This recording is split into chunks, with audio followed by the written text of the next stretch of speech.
3 invités avec nous chaque soir pour décrypter les mouvements de la planète marché. Gilles Etcheberry-Garay est à nos côtés, président et directeur des investissements d'Elcano Asset Management. Bonsoir Gilles. Bonsoir. Merci d'être là. Merci à François Chollet d'être à nos côtés également. Bonsoir François. Bonsoir. Ravi de vous retrouver. Vous êtes le président de Montségur Finance et Bertrand Puif est également avec nous. Bonsoir Bertrand. Bonsoir. Merci de votre présence. Vous êtes gérant action internationale chez Fidelity. Je le disais, sous forme de boutade, non. Les records sont faits pour être battus, en tout cas sur le plan statistique. On est à un moment où la plupart des grands indices boursiers, en tout cas des marchés développés, sont à des niveaux historiques, que ce soit le Nasdaq, bien sûr, aux États-Unis, le S&P 500, le Stock 600 en Europe, le Nikkei japonais. Qu'est-ce qu'on peut dire peut-être des fondamentaux ou de la partie technique qui a pu amener ces indices boursiers à ces niveaux-là et comment est-ce qu'on envisage la suite partant de là? Alors, quand je regardais des statistiques donc d'un broker, Deutsche Bank, pour ne pas les citer ce matin, si on regarde le S&P 500, sur les 17 dernières semaines, il a monté 15 fois. On n'a vu ça qu'une seule fois dans l'histoire boursière, c'est en 1989.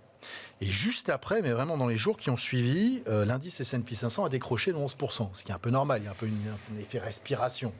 Derrière, le marché a ensuite continué en bull market. Mais ce que je veux dire, c'est qu'il y a sans doute devant nous une correction au moins technique qui sera saine avant éventuellement de repartir derrière sur d'autres fondamentaux. Après, la situation, elle reste quand même... alors c'est vrai qu'il y a eu aussi, c'est vrai que ce qui a poussé cela, c'est... pour la première fois depuis 2 ans, des flux importants vers les actions, puisque sur les 5 dernières semaines, on a eu jusqu'à 75 milliards en cumulé de flux vers les actions. Ça fait 2 ans qu'on n'avait pas vu ça. Alors, je pense qu'il y a un petit peu aussi de panic buying, c'est-à-dire qu'il y a des gens qui ont, c'est the fears of missing out. Donc, la peur de ne pas être dans le mouvement, de rater la hausse.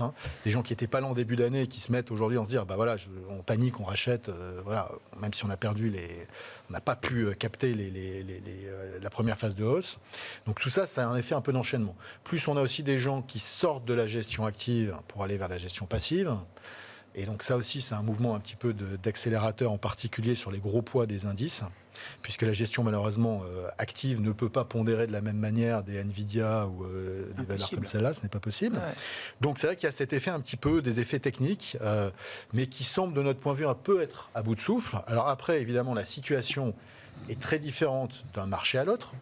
Si on regarde, je regarde d'une certaine manière, c'est de regarder un peu la prime de risque implicite de ces marchés-là. Donc on prend en fait l'inverse donc du PER, et on compare ça au taux sans risque à 10 ans. Ouais.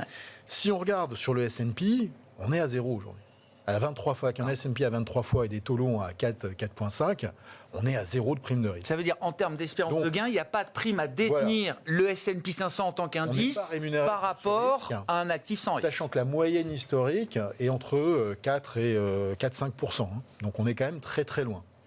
Côté de ça, on regarde l'Europe, le Stock 600, on fait le même exercice, on est entre 4 et 4,5. Donc là, il y a encore un peu de potentiel. Si on fait cet exercice sur le Japon, on est à 3%, donc c'est encore correct. Sur la Chine, alors là, on est à 9%. Ah bah oui. 9%. Ouais. Sur l'Inde, on est à moins 3%. Prime de risque négative sur les actions indiennes. Ah oui. Oui, c'est un hot market. Oui, parce que l'Inde, si vous voulez, on a 24 fois les profits, mais on a 7% de taux long. Il faut avoir ça en tête quand même aussi. Donc voilà, une situation qui est très différenciée par marché.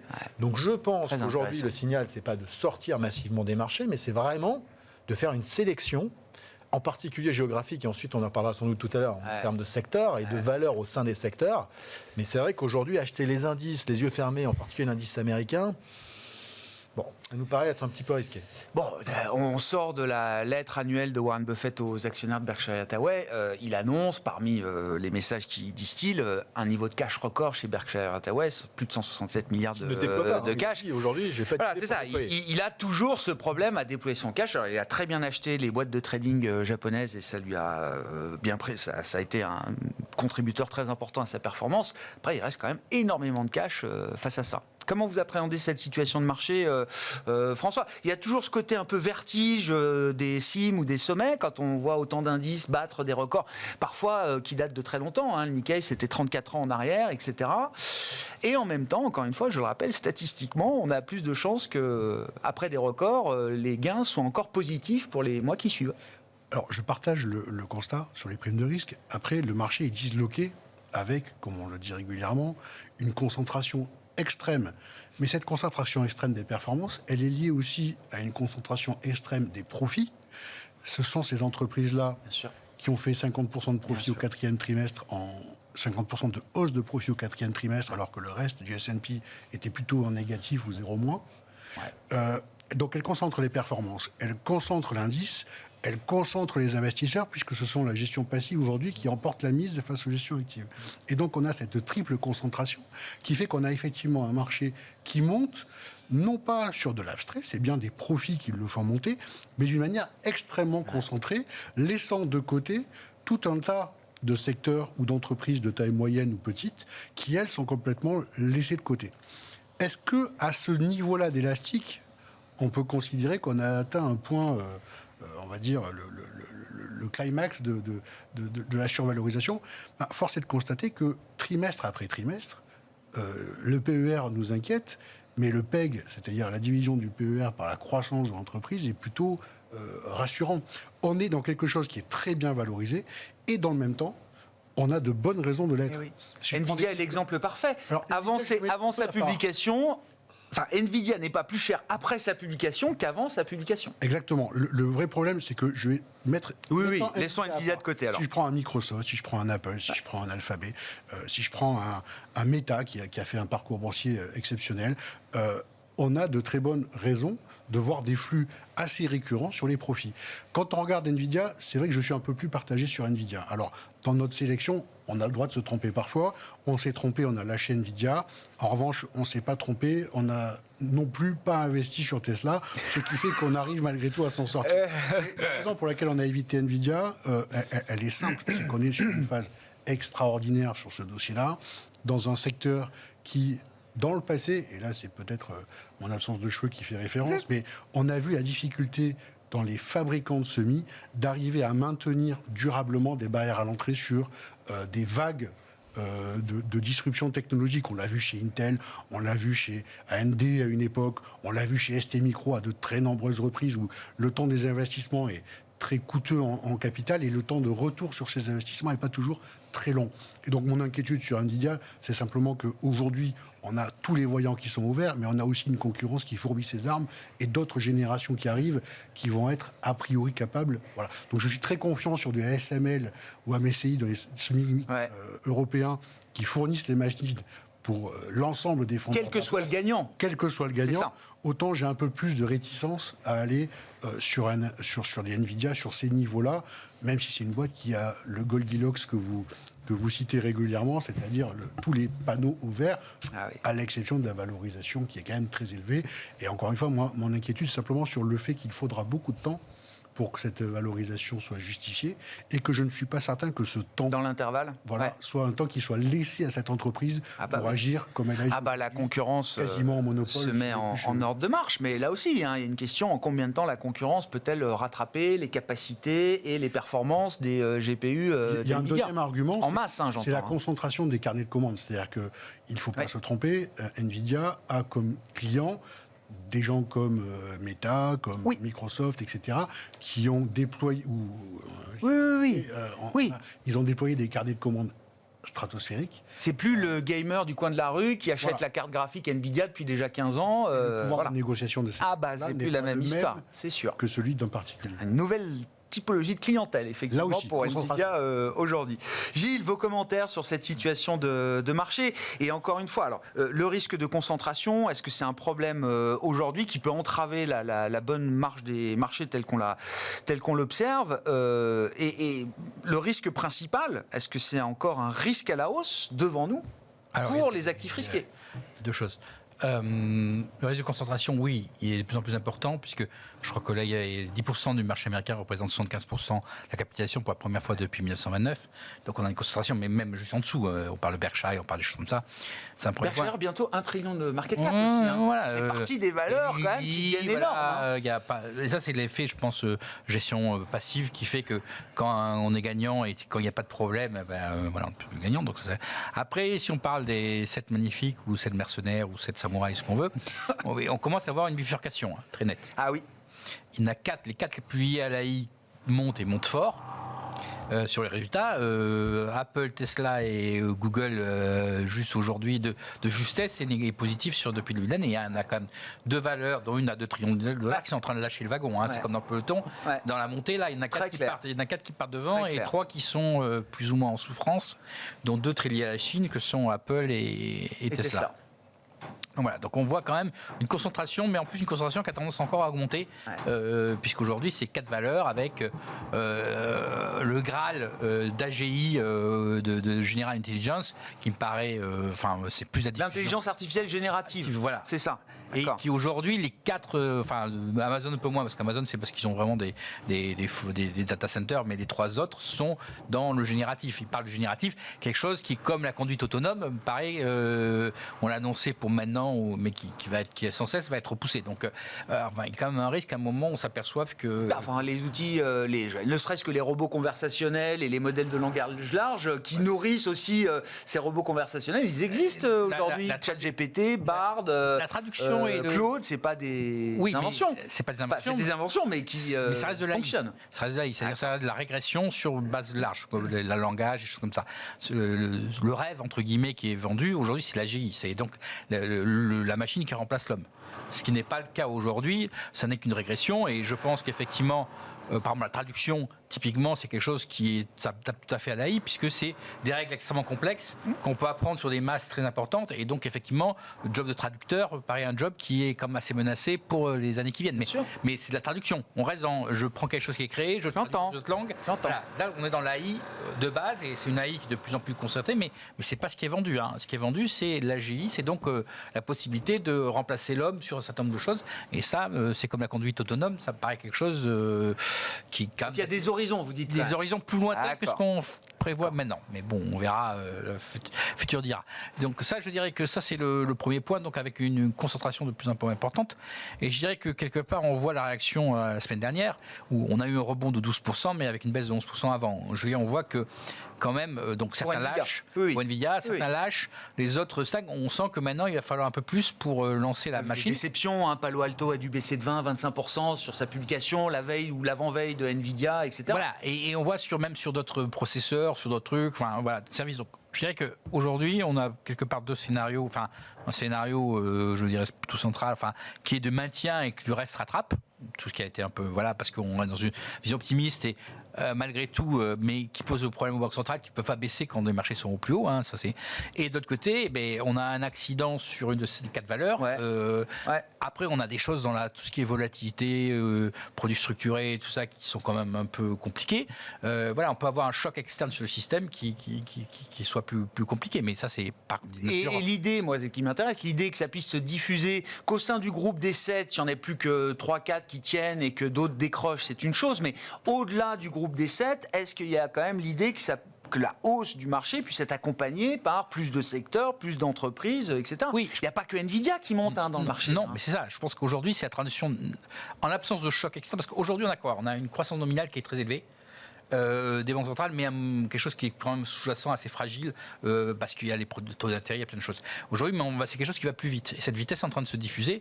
Donc, globalement, on a une situation où on sent que ça commence à se diffuser, y compris à certaines petites, c'est le plus long retard. Oui. D'autres indices, les émergents, l'Europe, d'autres valeurs. Donc, on a une diffusion. Aujourd'hui, notre scénario, c'est plus en cas de stabilité d'une diffusion. Mais c'est un peu comme, je donnais l'exemple l'autre jour, le marché est un peu comme un bateau. On est sur des monocoques.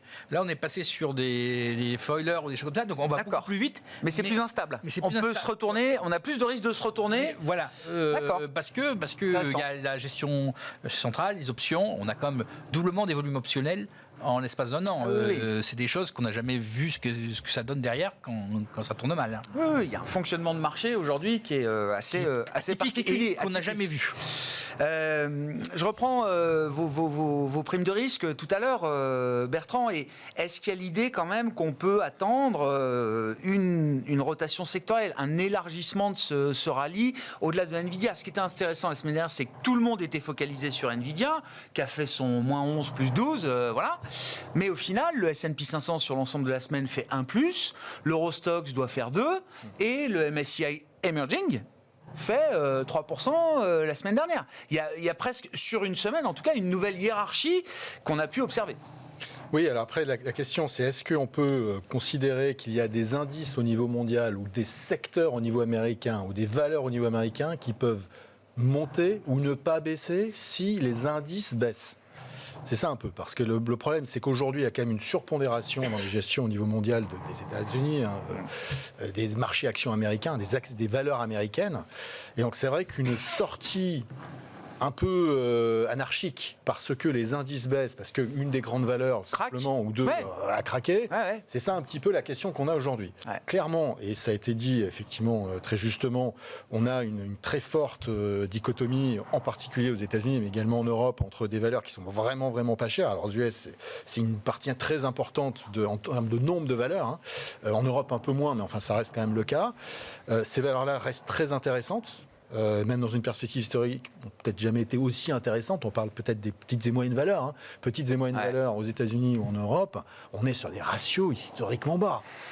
On a des titres qui traitent sur non pas 80 fois les profits comme Nvidia, mais à 8 fois, alors qu'ils ont des taux de croissance entre 8 et 10%. Tout ça parce qu'on ne veut pas de la petite et moyenne valeur pour des questions de liquidité. Voilà. Il y a eu une tentative en fin d'année quand même, oui, alors tout à fait, qui n'a pas été suivie des faits. Suivi, malheureusement. Après, je constate qu'il y a de plus en plus de sociétés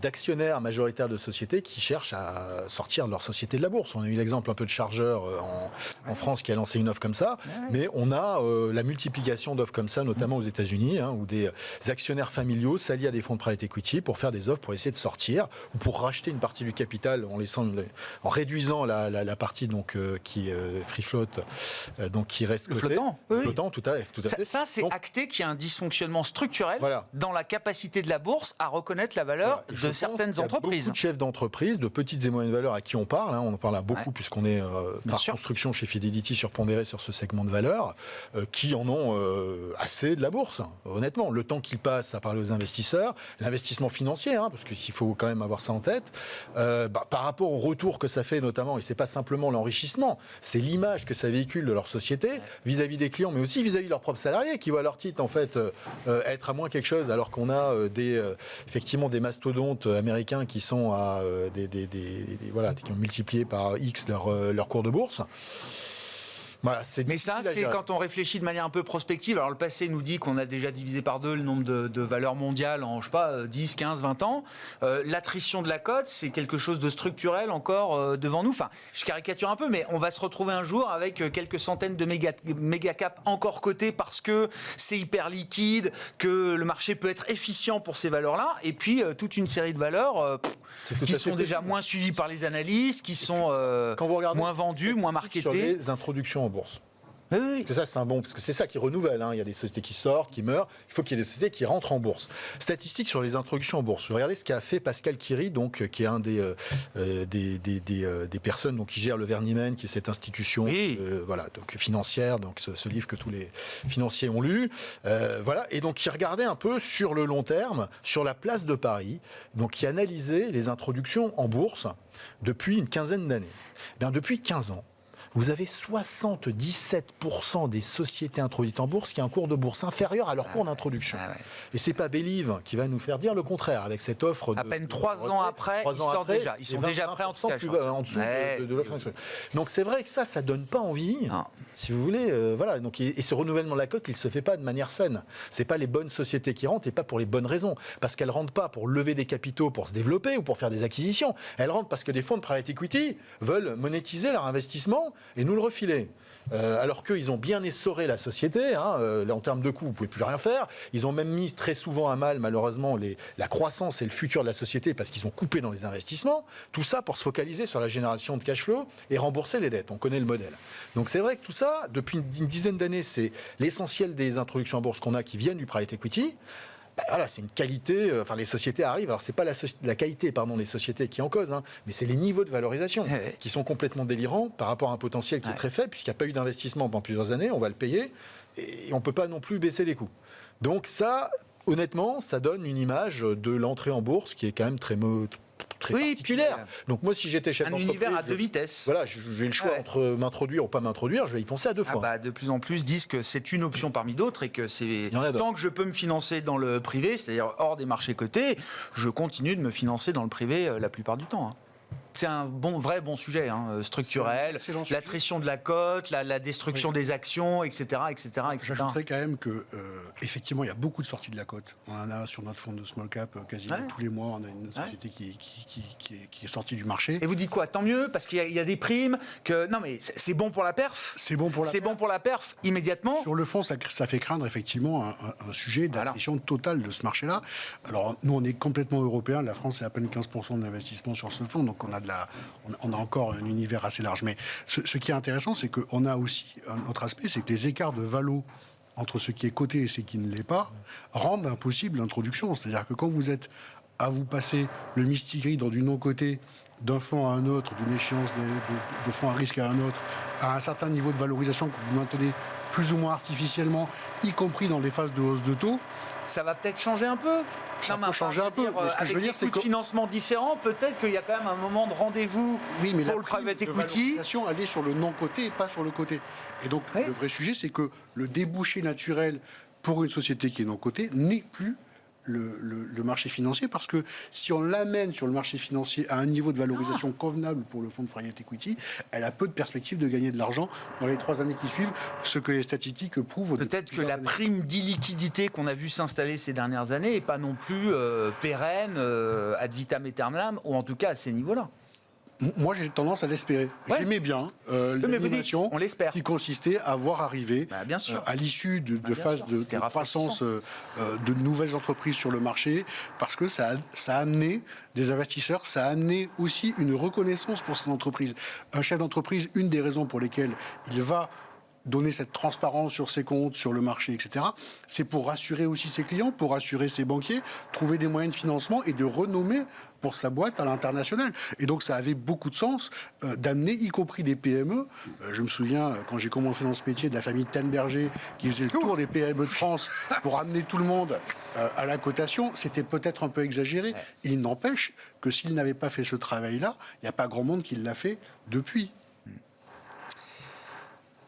Ce phénomène sur les small caps, alors vos commentaires, c'est un vrai bon sujet structurel. J'aime bien qu'on en parle de temps en temps, mais au-delà du structurel, les small caps ont tenté un rebond en fin d'année et c'est vrai que l'essai n'a pas été transformé pour prendre une image rugbystique. Gilles. Vous appréciez moi, plus que la performance d'hier. C'est la seule connaissance à peu près du rugby. Donc, je dirais oui, tout à fait. Et il y a quand même un rupture. La question étant pourquoi Il y a une rupture, qui est nette. On voit sur le marché américain entre la corrélation entre le taux 10 ans et les entreprises. C'est-à-dire qu'aujourd'hui, les small caps sont presque corrélés aux 10 ans. Donc le taux 10 ans baisse, les small caps montent, le taux 10 ans monte, elle baisse. Et la corrélation reste. C'est une question de coût de financement en fait. C'est assez direct, c'est comme ça que le marché réagit. De coût de financement, j'en sais rien, mais effectivement une perception. Et par contre, les grandes capilles, tirées par les 7, ont réussi à se sortir de cette orbite-là. Il y a vraiment une sortie de l'orbite des taux.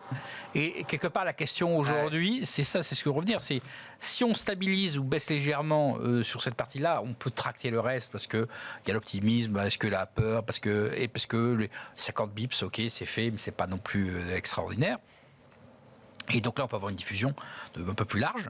Par contre, effectivement, derrière, je vous dis, c'est comme un truc fragile parce que au cœur, on a des choses fragiles. On a des taux qui restent élevés. Et je pense que pour revenir, hier, je lisais qu'il y a un immeuble, je crois, à Milwaukee, ou je sais plus quoi, qui vient de se vendre 80% moins cher qu'il y a 3 ans. Parce que voilà, je veux dire. Aujourd'hui, dans le privé, dans le côté, il y a des ajustements qui ne sont toujours pas faits, en grande partie, qui vont se faire et qui, cette prime, on parlait d'échanges entre fonds, des choses comme ça, on voit des choses qui un jour vont finir par monter à la surface. Je veux dire, quelque part, j'ai le sentiment que dans cette partie-là des marchés financiers ou des épargnes, on essaie d'espérer que les taux finissent par baisser et que derrière, un peu comme on a eu très vite en 2020 où on a eu une baisse, une remontée. Il faut tenir encore quelques mois et dans quelques mois, ça ira mieux parce que les taux auront baissé. Et moi, je pense que les taux auront monté structurellement, clairement. Je veux dire, ça, on peut dire qu'ils seront peut-être un peu plus bas dans 6 mois, 1 an, mais en tout cas, la remontée est structurelle nette. On est sorti des taux zéro et taux négatifs. Donc ça veut dire que cette prime à l'illiquidité, cette épargne surabondante, aujourd'hui, elle est plus abondante. Et je pense que le phénomène de retour à la cote se fera parce que dans quelques années, les gens se financent tant qu'ils se financent, mais déjà, ils ont de plus en plus de mal à se financer côté bancaire. Côté Et puis private on peut attendre éternellement avant de se refinancer. C'est-à-dire Voilà. qu'à un moment, il faut quand même bien y aller, quoi. Voilà, et donc je pense que c'est un phénomène qui finira par s'éteindre de lui-même. Sur l'histoire de la baisse des taux, justement, ça fait partie quand même de ce qu'on observe depuis le début d'année. On est parti en début d'année, après le discours de Jérôme Powell de décembre 2023, sur l'idée de 150 points de base de baisse de taux aux États-Unis, à commencer par le mois de mars. On est aujourd'hui sur l'idée de 3 fois 25, 4 fois 25, baisse de taux, Juillet. à compter de juin, voire juillet maintenant. Qu'est-ce qui se passe? Est-ce que le calendrier peut encore se décaler au fur et à mesure des données économiques qui montrent pour l'instant une économie américaine peut-être encore sur un rythme de croissance de l'ordre de 3% pour le premier trimestre? Tout à fait, je dirais qu'il y a deux choses. Un, il y avait quand même une malentendu au démarrage, Ça arrive puisque parfois, oui. Powell avait annoncé 3, les marchés en ont mis 6 en disant taratata, voilà, c'est ce qui C'est va une se négo, passer. quoi. Voilà. Il faut remarquer que la Fed, grâce au cette magnifique, a réussi à faire décaler de 3 sans casse. Je veux dire, j'avoue que ils sont revenus en douceur. Les données économiques ont aidé aussi. Enfin, je veux dire, parce qu'à un moment, les banquiers centraux parlaient, le marché n'écoutait que les données économiques. Oui, mais enfin, ça s'est fait sans casse. À part spectaculaire. sur les taux un peu, mais Oui. voilà, pas de casse. Pas de casse majeure. Voilà, donc ça, c'est le premier point. Après, on est en train de revenir doucement vers ce qui était initial, puisque avant le discours, on était sur une baisse à 2 baisses en 2024, en disant on éradique l'inflation, et voilà. Je dirais qu'à mon sens, et il y a une victime collatérale, on pourra en parler, c'est la BCE, à mon sens, aujourd'hui, la Fed n'est plus en situation de baisser les taux tout de suite, pour 2 raisons. On est au-dessus de ses objectifs à 3%, et en plus on a des marchés boursiers au plus haut. Et quelque part, c'est comme le 3e mandat de la Fed, elle ne peut pas invoquer un problème là-dessus. On a le chômage au plus bas, les marchés financiers au plus haut, et elle va commencer ça ne devient pas possible, les 3% d'inflation avec les Américains qui se plaignent tous les jours des prix de l'inflation. Donc quelque part, les marchés Nvidia l'ont enfermé dans un corner, dont elle aura du mal à se sortir. Et c'est un problème pour la BCE. Et c'est un problème pour la BCE, parce que effectivement... Si la Fed peut se permettre d'attendre, la BCE n'a pas envie d'entendre, mais elle ne veut pas partir toute seule devant. Et donc, on voit bien qu'elle va baisser plus fort, probablement. Et elle a envie de baisser plus fort et derrière, mais elle a envie que ce soit coordonné. Et on sent bien que chaque fois que les Américains hésitent, d'ici, on dit à Francfort, on dit il n'est pas temps de prendre notre indépendance par rapport à ça. Le problème, la dernière fois, ça s'est mal passé. Donc, c'était en 2012, quand il avait décidé de... 11. La dernière hausse de taux, oui, 2011. Oui, d'accord. La franchise des Américains, derrière, on avait pris ça a été corrigé très vite, 2 mois après. Oui, mais pour une banque centrale, ça fait un peu désordre. Donc, ils aimeraient bien que les Américains aient éradiqué l'inflation pour être sûr qu'il n'y ait pas un rebond de l'inflation venant des États-Unis, un rebond mondial, pétrole et inflation, qui viennent torpiller la baisse de taux de la BCE. Donc, quelque part, il y a cette false hésitation qui est justifiée, mais qui permet de... Oui, qui permet. Qui explique, qui coince un peu tout le monde. Ah oui, ça c'est sûr que pour la BCE, c'est pas du tout confortable. C'est le grec Stronaras qui le dit aujourd'hui. La BCE a beaucoup plus de problèmes que la Fed. C'est un constat que tout le monde partage, mais c'est dit explicitement par les officiels de la BCE aujourd'hui. Bertrand, comment vous entendez le narratif macro-américain où finalement Jérôme Powell a supprimé le risque de récession avec l'idée du pivot. On se préparait pour un soft landing très très soft. Et puis là, c'est peut-être même le no landing, quoi. C'est-à-dire que l'économie américaine semble être en capacité de continuer de réaccélérer. Encore une fois, d'un point de vue boursier, je pense que la récession n'était pas une mauvaise option, puisqu'elle aurait permis justement de justifier des hausses de taux qui étaient celles, effectivement, qui étaient anticipées de manière trop optimiste par certaines grandes banques américaines, alors que leur scénario n'était pas celui d'une récession d'ailleurs, ce qui était vraiment très incohérent. C'était un petit peu incohérent. En effet. Donc c'est vrai qu'en plus, il ne faut pas oublier une chose, qu'on est dans une année électorale. Il va y avoir quand même une certaine pression sur Jérôme Powell. Est-ce qu'il va accepter ou non, montrer qu'effectivement il soutient ou pas un côté ou de l'autre? Voilà, ça va être une vraie question aussi. Aujourd'hui, c'est trop tôt, il ne va jamais prendre de risques, mais quand on va se rapprocher sans doute de l'échéance et qu'il va y avoir des sondages qui vont sans doute mettre... Moi, je ne pense pas qu'on va être au coude à coude. Je pense qu'il y en a un qui va vraiment se démarquer de l'autre. Après, ça, c'est une opinion personnelle, appuyée sur effectivement des données, mais qui sont... Et quand vous dites l'un, vous avez un nom en tête ou c'est l'un ou l'autre? Qui va sans doute se démarquer très fortement. Donc après, quelle va être la réaction, même si, encore une fois, la Banque centrale est indépendante, de Jérôme Powell par rapport à ça? Ce qui va vouloir, effectivement, se démarquer, je comprends. donner un coup de pouce ou pas. Enfin bon, voilà, je ne sais pas. Mais c'est quelque chose qu'il faut prendre en tête aussi. On est dans une année électorale, donc les choses ne sont pas aussi simples que ça. Et ce qui a été dit très justement, c'est qu'aujourd'hui, pour le consommateur américain, notamment pour l'électeur de Trump, le problème, c'est l'inflation. C'est-à-dire que lui, il regarde son panier d'achat chez Walmart. On m'a dit c'est la qui a- canette de Coca. C'est voilà, le prix de la canette de Coca. Pour lui, c'est vraiment très important. Donc c'est vrai que ça, voilà. ça Et fait le prix de la quelque chose. canette de Coca ne reviendra pas au prix de la canette Non. de Coca de 2019, évidemment. Et juste pour une anecdote, il y a une étude comportementale parce que il y a quand même un chômage qui est au plus bas et en fait, les démocrates et les économistes sont allés voir pourquoi il y avait on remettait pas le crédit de Biden de l'économie américaine parce qu'en fait dans l'électorat, mais tout les hausses de prix, c'est la faute du gouvernement. La hausse des salaires, le plein emploi, c'est son mérite. C'est grâce à nous. C'est grâce à lui. Ah, bien et donc, sûr. il y a, Mais c'est humain, ça. C'est les humain. gens ne Ouais. déconnectent pas le fait que le plein emploi et la hausse de salaire, c'est la reconnaissance de leur mérite. Les hausses de prix, c'est le gouvernement. Donc voilà, c'est ça c'est là le problème. Surtout qu'on oppose, en tout cas, on cantonne le prix de la canette de Coca d'un côté et on ne met pas en parallèle, effectivement, que le salaire a progressé de 5, 6, 7% Et plein sur emploi, 2 et ans, on est niveau de qu'on plein. a retrouvé un job, etc. etc. Voilà. Oui, donc on disait, oui, non, Moi, je veux bien que sur la macro américaine. Hein, Oui, si tu veux. François. Small cap, depuis Ah oui. la fin octobre, moi j'ai un parcours à plus 17%. J'étais en train de le regarder pendant. Ouais. Donc c'est pas juste un rebond de fin d'année. C'est qu'on a eu sur les small cap, avec le mouvement de passage du pivot sur Ouais. les taux, on a eu un vrai rebond. Est-ce que ce rebond est terminé? Ma conviction profonde, c'est que non, tout simplement parce que les fondamentaux qui ont participé à ce rebond ont toutes les chances de continuer dans les mois qui viennent. Et donc 2024 est pour moi l'année, en tout cas ça fait partie de mes paris, une année du rebond des small cap. Je l'avais un peu anticipé en 2023, un peu trop tôt. Je pensais qu'on aurait une surperformance en 2023 et on a beaucoup accéléré en fin d'année sur les small cap dans nos allocations. Aujourd'hui, c'est quelque chose qui n'a pas contribué Que vous à la maintenez. sous-performance. Non, et qu'on n'a d'accord. pas- Ça, c'est- voilà, d'accord. on a maintenant, cette fois-ci, un momentum favorable, c'est-à-dire qu'un momentum de prix favorable sur les small cap qu'on n'a jamais eu depuis 3 ans. Oui, On a- non, on mais a- j'entends. On n'a jamais eu de rebond. Mais il y a besoin d'un nouveau significatif depuis déclencheur, 3 ans. il y a besoin de C'est la quelque chose de première fois. plus. Je pense que c'est simplement la poursuite de l'intégration du scénario économique, du no-landing aux D'accord. États-Unis et d'une croissance D'accord. modérée, mais d'une croissance et d'une reprise au deuxième semestre. Donnée après donnée, le marché y a d'ailleurs prendra un en deuxième considération ces valeurs-là. Il y a un deuxième secteur que je pourrais citer qui est un de nos paris aussi, mais qui est un plus modeste pari, mais c'est le secteur des foncières cotées, qui a assisté de la même façon sûr. à une bascule. Énorme rebond. Et on a un très énorme. beau rebond Oui, oui. qui a simplement remis des valorisations correctes, on va dire correctes, parce qu'on a encore 30% de décote sur les valeurs d'actifs nets réévaluées en moyenne en Europe, mais simplement par l'ajustement des taux et des anticipations, aussi, il faut le dire, par le réajustement du marché de la dette des foncières cotées et des publications de résultats qui ont été plutôt favorables, tant en termes d'occupation que de loyer, y compris même en termes de cession d'actifs pour certaines qui sont parvenues à Oui, sur le plan se opérationnel, dégager c'est pas la cata. d'actifs avec Non. de très faibles décotes par rapport à la valeur du bilan.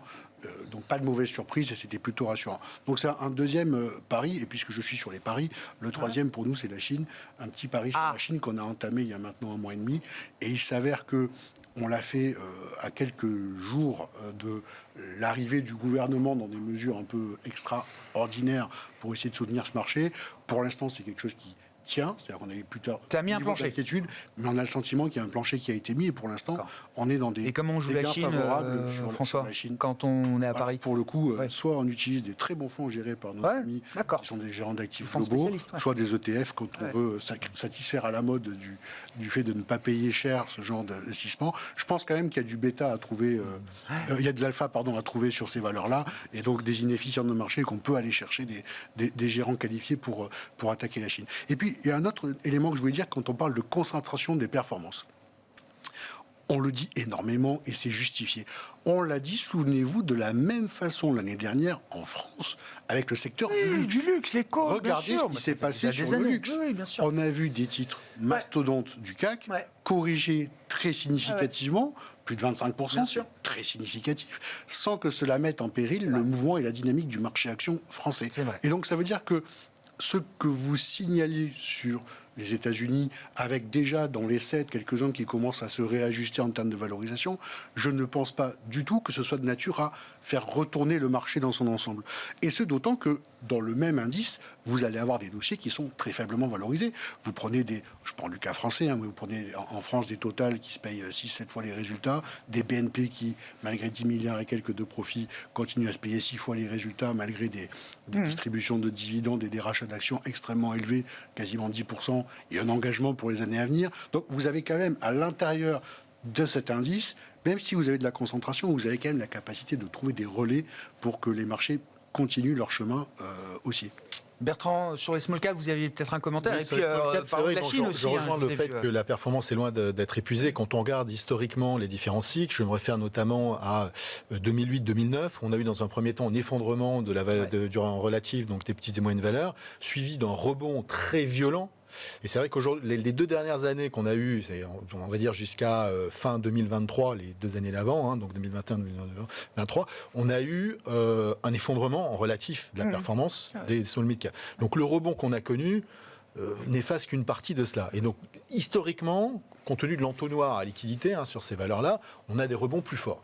Aujourd'hui, c'est vrai que il y a un élément un peu structurel qui pèse, c'est cette problématique de gestion de la liquidité des fonds en règle générale. Et donc les fonds qui ne sont pas que des fonds small mid-cap, donc les fonds blend entre guillemets, qui font et des grandes valeurs et des petites et moyennes valeurs, ont plus de contraintes pour acheter des petites et moyennes valeurs par rapport à la liquidité. Donc c'est vrai que ça, c'est peut-être ce qui explique, mais je partage l'avis qu'il y a encore une nouvelle jambe de hausse, sans doute assez significative, sur les petites et moyennes valeurs. Sur la Chine, donc je ne vais pas reprendre effectivement à peu près les mêmes arguments. Sur les secteurs, nous on regarde également l'énergie et les matières premières, parce qu'il faut être cohérent. Soit on croit à la grande récession mondiale, et la récession aux États-Unis, et la Chine ne rebondit pas, et auquel cas, soit à un moment, il faut que les cycliques repartent. On a effectivement la performance très médiocre de ces secteurs-là aujourd'hui. Ce que je veux dire, c'est que c'est déjà pricé dans les cours. Soit on pense qu'aux États-Unis, on ne va peut-être pas être en récession, que la Chine, soit ils restent où ils sont, ou ils rebondissent, mais on a du mal à concevoir qu'ils peuvent encore s'effondrer. Donc c'est vrai qu'il faut être cohérent, et de ce point de vue-là, avoir même le cuivre a commencé à dévisser il y a quelques semaines. C'est absolument incohérent. Alors qu'il y a une multitude de rapports qui montrent que le déséquilibre qu'on attendait dans un an, il va arriver cette année. Donc moins d'offres que de demandes. C'est quoi? Il y a des phénomènes de stockage, déstockage. On avait stocké beaucoup de cuivre, on déstocke avant d'en racheter.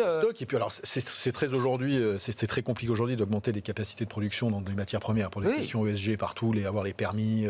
C'est extrêmement compliqué. Même dans les pays d'Amérique du Sud, ça met 3, 4, 5 ans pour avoir des permis. Même pour une extension de mine, c'est extrêmement compliqué. Se grève des éléments politiques aussi derrière, avec des gouvernements qui ne veulent pas que les ressources soient dilapidées. Donc c'est compliqué du point de vue de l'offre. Donc même si la demande, et c'est ça un peu, c'est pareil pour le pétrole, les gens se focalisent sur la demande. C'est vrai que l'essentiel des cycles historiquement ont été générés par la demande. La demande se contracte, elle augmente, etc. Nous, on pense qu'aujourd'hui, le marché price un scénario de demande qui est plutôt négatif sur l'énergie clairement et sur les matières premières, on parle sur une grande partie clairement aussi.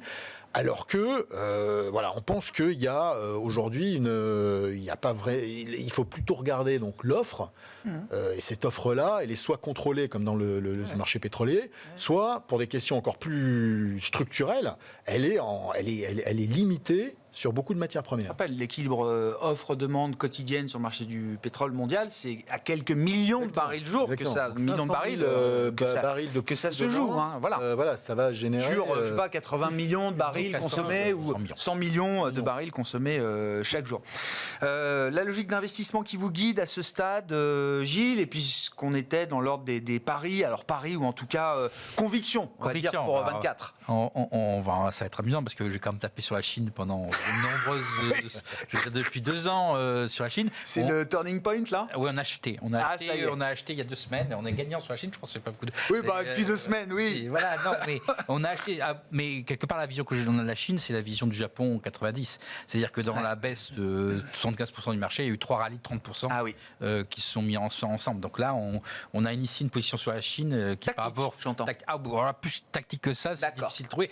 Comme je reviens sur ce que j'ai dit de nombreuses fois sur ce plateau, le modèle chinois est cassé et avec Xi Jinping, on ne voit pas de façon de... Ils essaient de rassurer, mais ils s'y prennent pas bien pour plein de raisons politiques et autres. Donc il y a de l'opportunisme, du pragmatisme tactique là sur la Chine. De la Chine. Voilà.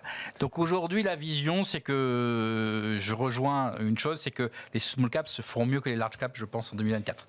La question, est-ce que ce sera une performance relative ou une performance absolue? Je pense que jusqu'à la fin de l'année, sur 2024, le jury a encore à court terme positive. À court terme, il y a un momentum, il y a tout ça, mais il ne faut pas qu'il y ait d'accidents sur les grandes capis. Elles feront mieux, mais les grandes capis risquent de souffrir parce qu'on est sur, en tout cas aux États-Unis, qui est le marché central, on est sur des valorisations qui sont extrêmes. Donc aujourd'hui, on n'est pas du tout sur le. On a même mis en place un long SP500 short equal weighted. Donc, d'accord. Donc on prend les small, tout ce qui est en retard et voilà, donc pour couvrir. Donc il n'y a pas de risque de marché, mais par contre, on joue complètement le rattrapage des autres valeurs. La Chine, donc on a commencé des mines d'or parce que si jamais la fait, voilà, donc on achète des choses qui sont vraiment massacrées, on a ce qu'on appelle la diffusion. Et la question à savoir, c'est le thème de la diffusion. On diffuse sur des choses qui ont été. Et après, la question est de savoir, c'est est-ce que qui est inanticipable, pardon, est-ce qu'à un moment ou à un autre, on n'aura pas un accident avec deux types d'accidents, soit un effet de crédit, risque financier, soit l'inflation qui accélère, qui est l'autre risque aujourd'hui, et donc les taux qui montent et qui là entraînent les actions avec elles. Donc voilà, c'est ça un peu notre positionnement de dire on attend, on profite des 4% sur le cash. Et on positionne sur la diffusion, des choses comme ça. Bon, on verra pour les accidents. Novembre 24 sera quand même un moment important qui peut provoquer peut-être des changements d'opinion. Je suis moins sur certains pourtant parce que hier, par exemple, ce qui était frappant en Caroline du Sud, c'est que 40% des républicains qui ont voté contre Trump, 2/3 ont dit qu'ils ne voteraient pas Trump aux élections. Il faut voir que les procès, ce qu'il dit quand il parle aussi, parce qu'il disait, ils n'auront personne d'autre. Et hier il a appelé... mais tout le monde sait. Mais démocrates et républicains, je crois qu'ils iront tous en se bouchant le nez pour voter pour Biden 83 ans ou je sais suis combien. pas sûr que Biden arrive aux élections, mais hier Trump ou entière a appelé sa femme Mercedes devant tout le monde au lieu de Melania. Il a aussi des absences. C'est vrai. Oui, il a des absences. Non mais ça se voit des deux côtés, ça fait un peu peur. Des deux côtés, on a un processus neurologique qui est pas. Il était déjà obsédé par les Mercedes quand il était à la Maison Blanche. Il disait sur la 5e en bas de la Trump Tower, je vois trop de Mercedes. Il faut mettre des tarifs sur les Mercedes allemandes. Donc il avait fait dans Playboy dans les années 90. Il dit, si je suis un jour président des États-Unis, c'est une lecture. si un jour je suis président des États-Unis, non, je mettrai 10%. Il y a trop de Mercedes. Ah oui, c'est ça déjà. Ah oui, donc c'est vraiment une obsession profonde. Et il avait dit, je mettrai 10%, 20% de 20% de tarifs. Et donc là, il a annoncé d'ores et déjà qu'en cas d'élection, il y aurait 10% de tarifs pour tout le monde, quel que soit le produit, et 60% pour les Chinois. Oui, non, mais ça, il a déjà fait beaucoup d'annonces là-dessus. Bazooka. Bazooka, oui. Ah bah ce sera, 2.0. Merci beaucoup, messieurs. Merci beaucoup et merci d'avoir joué le jeu de cette émission un peu bruyante, je le dis pour nos auditeurs, téléspectateurs. Effectivement, il y a des travaux pas loin de chez nous, ça s'entend. Merci beaucoup Bertrand Puif qui est avec nous, Fidelity, François Cholet, Montségur Finance et Gilles Etcheberry-Garay, Elcano Asset Management.